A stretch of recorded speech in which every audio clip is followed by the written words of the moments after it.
Alfred Encarnacion is a mestizo of Filipino, German, and English descent.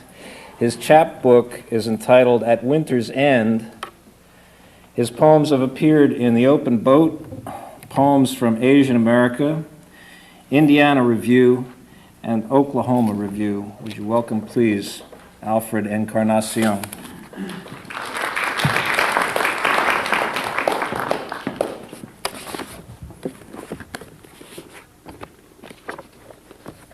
Hello.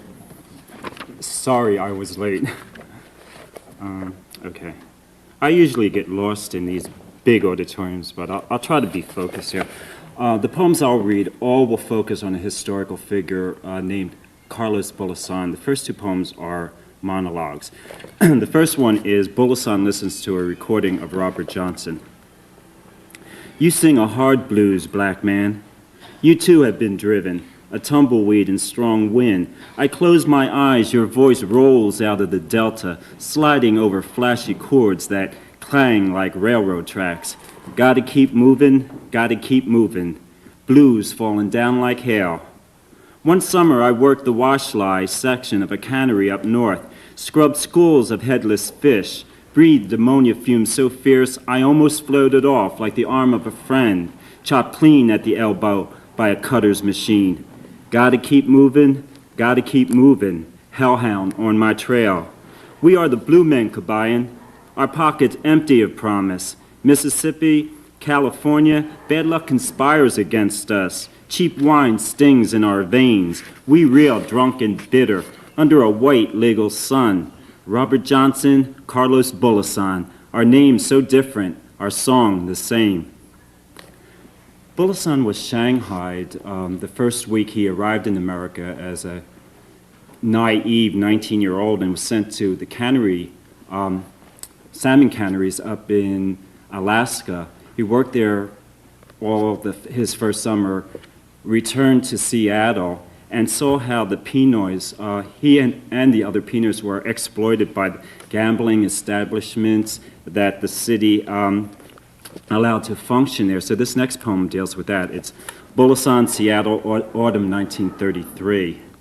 Once more the leaves fall, flecked with messages from the dead. Their spiraling descent signaturing winter. The immigrants tremble, terrified like all vagrants of the cold, the cruel language of snow, of wind policing the city. These days I note a firm hesitation before I can write, as before I awake I seem to hold on to the last thread of sleep as it's pulled into light through the blue eye of morning. Now it's late afternoon. Soon the moon will rise from the sea's gnarled mist, a yellow beacon. I try to hide my shame in measures of song as I witness the plight of lives squandered in dance halls and gambling houses, vats of bootleg whiskey fermenting, dens filled with secret opium dreams, and Chinatown roses, their cash-only smiles, shimmer at windows grimy with sin. But I'm torn by men who wander these streets like tattered ghosts, women huddled in shadows stirring pots of thin soup, and that child who knelt one night in a lot, strangely lit by a bonfire, who feasted on nothing but dark, scraggly leaves, and smiled as she hymned to Our Lady of Flames. How weather this grief that numbs into silence? How may my pen invoke beauty, not anger? Nothing inside me feels tempted to sing, unless grievance is song, the fierce scrape of dead leaf against leaf, music. I'll introduce Enid Dame. I would love to make this personal and long because Enid Dame has for years been my inspiration. She's our great poet of Jewish mythology, Jewish folklore, and some material that could be seen as history, but coming from way back in pre-biblical times all the way up into the Brooklyn of our present and the conditions of our current lives in America. She's written a number of books and chapbooks. Her work on Lilith was seminal and an inspiration to many people, combining a sense of Lilith as a person and a wit about our view of Lilith from our time. Her most recent book is Anything You Don't See, which combines more persona poems with family poems and contemporary commentary kinds of poems. I understand that she's working on a novel now about 2 generations in a Jewish family, in a radical Jewish family. In introducing her, I would like to say that she has influenced many Jewish writers, but her Jewishness is not parochial, not only limited to people who share her history, but opens up into being broadly and deeply feminist and ultimately very human. Ina Dame.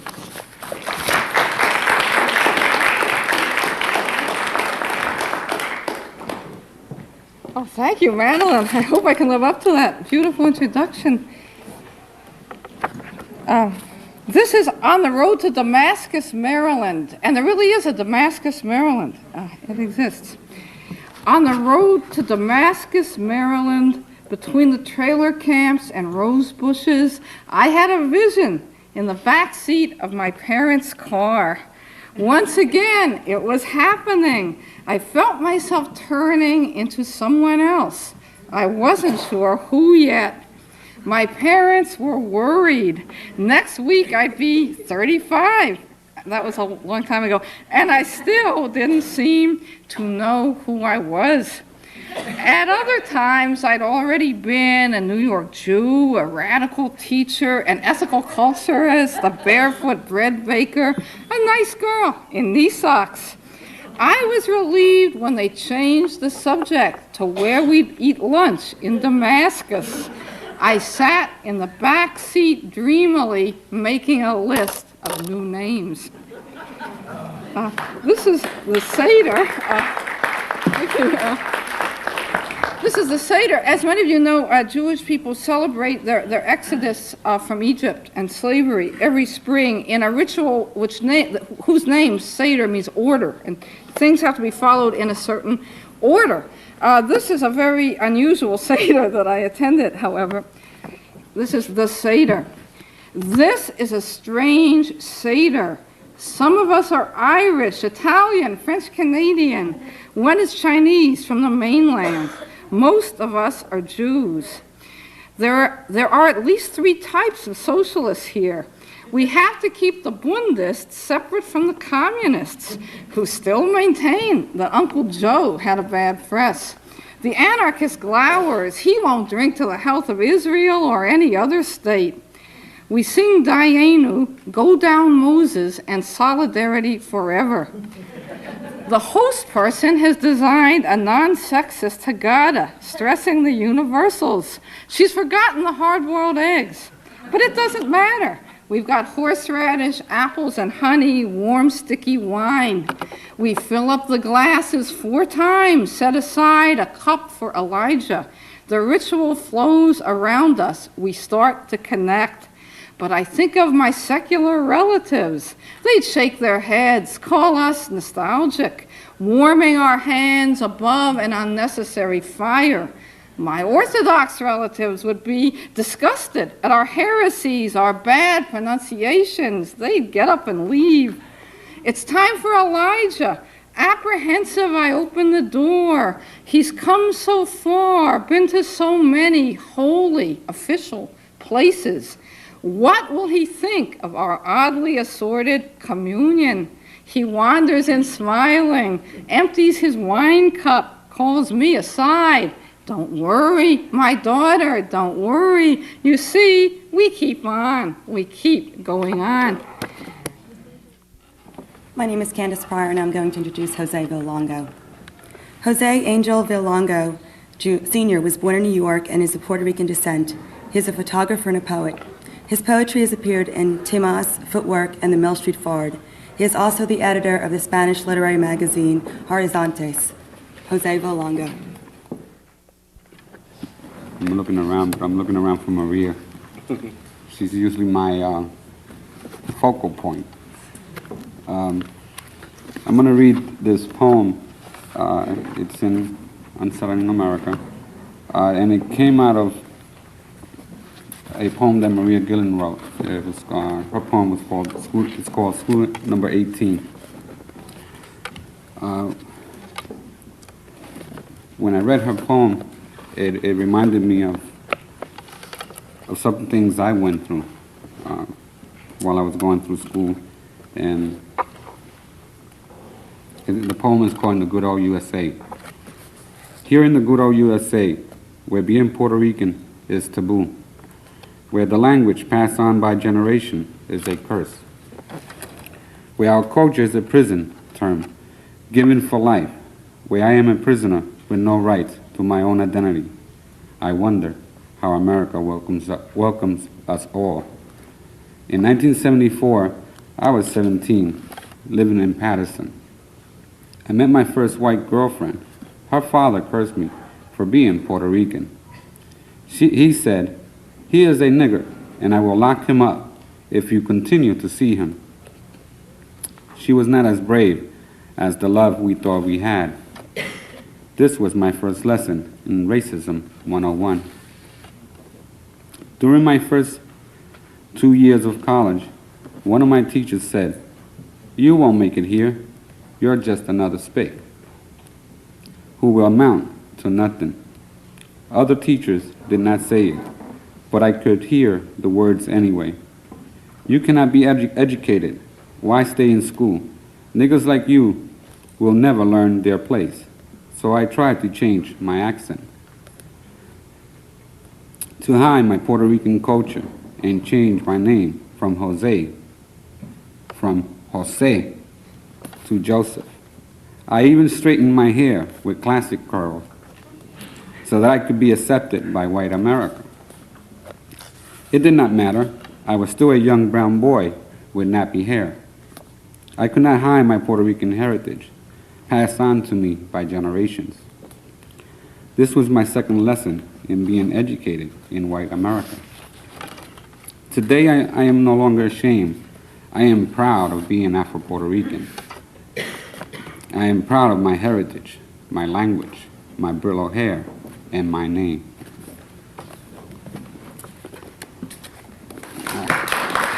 Thank you. You might tell that I'm a little nervous, so you have to excuse me. This other poem is called Street Life. When I was living in the street, I used to take my spaghetti any way it came, hot, cold, and in between. I was 14. Never had a good breakfast, just hot or cold coffee I stole from my neighbor. I lived on the street for 3 years. That was in Puerto Rico. Then I came here to Patterson. I lived in the street here too. I couldn't find my stepbrother. After 2 weeks, I came across a friend who knew him and showed me where my stepbrother lived. He lived by himself in his cousin's house. I stayed with him 2 months. Then his cousin went back to Puerto Rico, and we were both out on the street. We used to sleep in a broken down car. It was cold. We moved in with another cousin, and he went back to Puerto Rico too. We were able to stay in that house because I got a job. I got somebody to make me a birth certificate saying that I was 18. I was really 17. He was a homosexual who wanted a favor. I didn't do it. I told him I would meet him at his house, but I never did.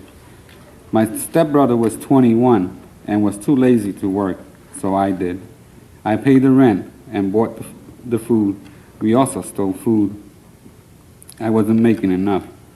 After that, I met a girl. She used to come to my apartment. Her father didn't like me because I was a black Puerto Rican. Her father thought I was black American, so he didn't want me to go out with her. Her name was Betty. She was precious. I remember she almost killed me by accident. I had a gun, and she started playing with it. I told her to keep it away because it's for real. Her father told her that if she kept seeing me, he was going to have me locked up. She never saw me again. 5 or 6 years later, I saw her again. She was married. I was living in a room. A little while later, I went back to the street, but that's another story.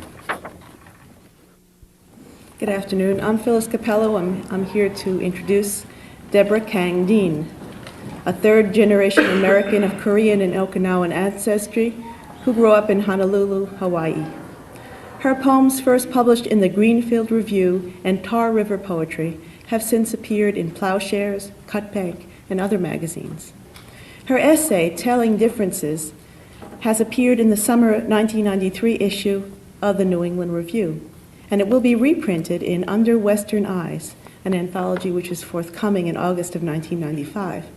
I had the pleasure of meeting Deborah this morning, and I have the pleasure of welcoming her. Deborah Kang Dean.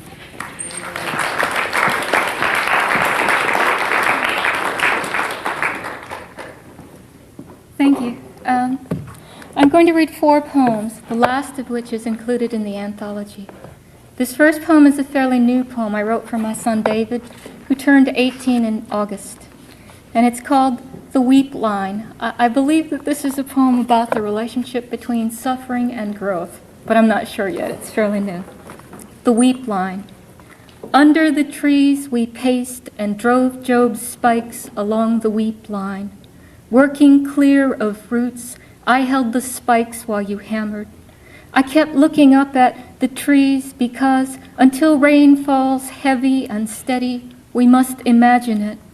Later, when it appears an imperfect circle under the pin oak, I think of you still, a child among grade school children holding hands, forming a circle. Caught outdoors in a downpour, you step inside the weep line. Leaves on the tree's upper branches sluice rain down. Under the tree you can hear rain drop leaf by leaf down to the weep line. Beyond it, everything's hazy.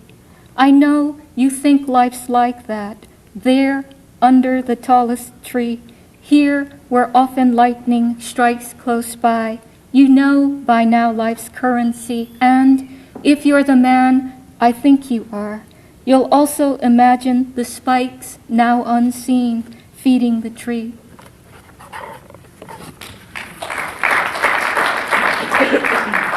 One of the difficult things about having a teenager is you find yourself saying don't with respect to sex. You find yourself saying don't to the very evidence that indicates that you do. And the connection that has with this next poem is the line, something my mother, I think, has had the wonderful insight to say to us, which is, do as I say, not as I do. This poem is called Statues. To the ivory, see no evil, hear no evil, speak no evil monkeys, was added a fourth, who used its hands to cover its genitals. These were the rules my brother and I lived by. Among the litany of don't stare, don't touch, don't stare, don't talk to strangers, my mother's prime injunction, do as I say, not as I do. Soon I had broken all but the third, my brother standing outside the door as if waiting his turn. When my parents discovered what my cousin had done, they upheld the third rule, bad girl. Years later, with child and wanting to save her, I willed myself to have a son. That was before my brother told me he had been injured too. Back then, he said, only the mute language of music or sex got him through. In the year that my cousin touched me, I had dipped my fingers in the holy water, crossed myself and genuflected at the pew's edge, followed my cousin's mother, a widow, as she sat or stood or kneeled. To the priests, Lamb of God who taketh away the sins of the world, my aunt said, pray for our sins now and in the hour of death. I stared at the statue of Christ, ghostly white and all, but naked, his dark crown of thorns. Sometimes in the ark my arms travel, my husband lifting them out at my sides. I think of making angels in snow. Sometimes I find myself saying, no, don't. Sometimes I think God is the hole in my body I want my husband to fill. His touch washing in sheets over me, touch that draws out the salt of our bodies, salt of the earth, my precious one. I'm Marilyn Moore of the Poets Forum and South Mountain Poets and Cross-Cultural Communications Press, the foremost publisher of multicultural work in the East. I'm here to introduce Hamod. I heard him read last year in Paramus. He came from Washington. Hamod is a professor of English at Howard University and the author of 7 books, the last of which I will read an excerpt from, Dying with the Wrong Name. Hamod and I represent only what could happen in America because I am an American Jewish poet and Hamod is a Lebanese American poet.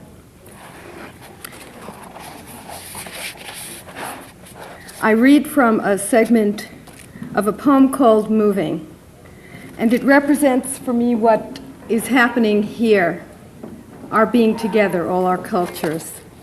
Hamod captures this very well when he sees us as the inheritors of what happened to us at Ellis Island and how we come together again.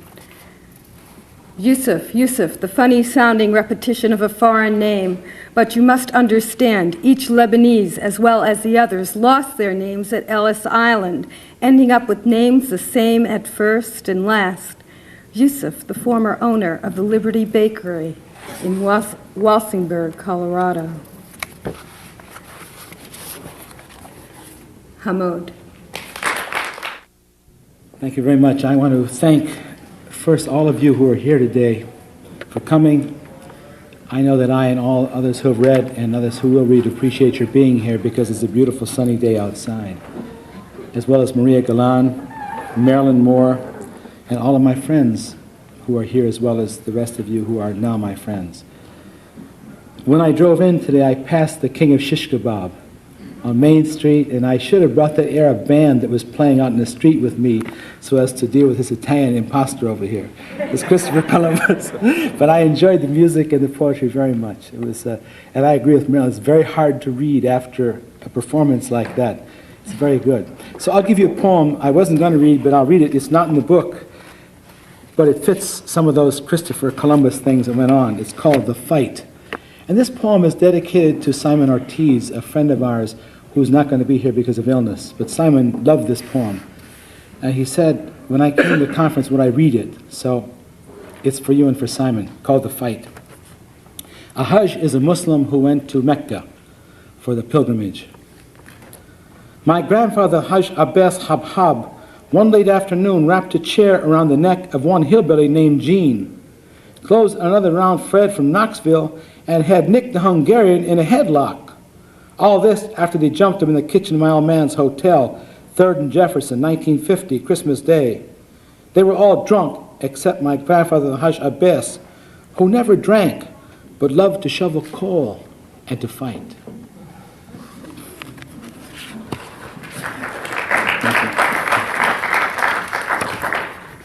And this is the poem that Marilyn was referring to, and Maria has asked me to read from this poem. I'll read excerpts from the 3 parts. It's a poem that at present has 5 parts, but when we published the book, only 3 parts were done. I will read part of section 1, and then all of section 2 and 3, and then I'll move over to the last poem, which I'll read today, which is called After the Funeral of Assam Hamedi. So I stay within the 10-minute time limit. And this is dedicated to all those who lost their names when they came to America, dying with the wrong name.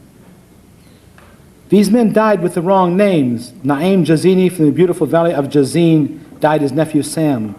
Sain Hassan died without relatives because they could not cut away his last name at Ellis Island, no way to trace him even back to Lebanon. And Ibrahim had no other name than Mother Ibrahim. Even my own father lost his, went from Hussein Hamoud Subh to Sam Hamid. There's something lost in the blood, something lost down to the bone in these small changes. A man in a dark blue suit at Ellis Island says, with tiredness and authority, you only need 2 names in America. And suddenly, clearly as air, you've lost your name. At first, it's hardly noticeable. It's easier, you move about as an American. But looking back, the loss of your name cuts away some other part. Something unspeakable is lost. Section 2. Sain Hassan is still sitting in that old chair upholstered in brushed maroon wool. He sits with his back to the window at an angle. An old crystal lamp rests on the ornate mahogany table. Emma Brahim sits in the companion chair, crocheting, her legs full, veined and old, managing to walk a short Osman of no more than 4'8", maybe less. Obviously, before her first child, the cameo shape of her face was more delicate. And you know the smell of this room. This room is full of meat and fried onions, fresh garlic on the salad, tartness of lemon twists into the air, and an ease toward evening as you walk in. All the silence splits into hellos and hugs while the small room comes together. Assalamu alaikum, ahla wa sahla, assalamu alaikum, and the world comes together in this small room. And 3, even now, it's hard for me to fully understand what this old couple meant to my father. His father died before he came in 1914. His mother's still in Lebanon, unseen for decades. My father is 39 or 40 now. I am 4 or 5. We are constantly carrying groceries to this old house. The old couple always says, no, no, no, but they take them. But only after we've had some fataya, coffee, eat some fruit, talk. I'm always impatient to go. Then we climb back into the car and go home. My father, a man I came to know as so secretive, yet so generous, a man alone. Now I know this is part of that other reality where his name, that language, Hussein, Sain Hassan, and Ibrahim, Assalamu alaikum, all of these sounds were part of his name. This was that other part of Lebanon, that other edge he carried with him, that home, that same good food of the rich smells, those same mountains he kept in his heart, that same sunrise at 4 a.m. It had to be in these moments, these things, all that was not lost, but they were alive and living in this room, in this house, in these people, in this language, in this moment. Unsettling America, an anthology of contemporary multicultural poetry, edited by Maria Mazziotti Gillen and Jennifer Gillen, currently at a bookstore near you, published by Viking Hardcover and Penguin Paperback.